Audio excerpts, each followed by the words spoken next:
Donc, Violaine Vanoyek, nous parlons donc d'Envoisant Poésie de la Grèce aujourd'hui. Donc, je vous rappelle en ce qui concerne l'Attique très brièvement par rapport à ce que j'ai développé au début de l'émission. Donc, avoir absolument, bien sûr, l'acropole avec le Parthénon, avec le temple d'Athéna Niké, avec le théâtre de Dionysos, bien sûr, l'Odéon d'Hérode Atticus, où il y a encore des manifestations artistiques, l'aréopage, le monument de l'aéropage, là où les membres de l'aréopage se réunissaient, le monument de Philopapos qui se trouve donc en face de l'acropole, c'est très important, le Pnyx, le temple d'Héphaïstos, l'ancienne agora, le portique d'Attal, l'agora romaine, la lanterne de Diogène aussi bien sûr, la bibliothèque d'Adrien, et tout ça se trouve donc sur l'acropole ou aux environs de l'acropole avec le fameux quartier du Céramique qui était plutôt mal famé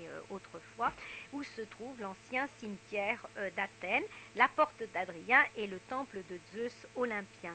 Quant au musée, je vous l'ai dit, donc le musée archéologique bien évidemment, le musée de l'acropole évidemment, mais aussi le musée du Céramique qui a de très très belles pièces. Si vous préférez les pièces byzantines, le musée byzantin évidemment qui se trouve également à Athènes, ainsi que le musée d'art populaire que je trouve très très intéressant.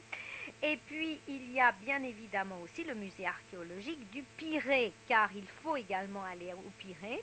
Vous savez que le Pirée, le port d'Athènes, était relié à la ville par un mur, et donc il faut quand même se rendre au Pirée. Alors après, dans les sites archéologiques autour, non loin d'Athènes, qu'on peut faire dans la journée, Sounion, Broron, on va dire Rhamnonte et Amphiaraïon, Amphiaraïon vraiment ce petit théâtre, Éleusis pour les mystères d'Éleusis, et puis il y a également quelques monuments byzantins et quelques couvents dans les alentours.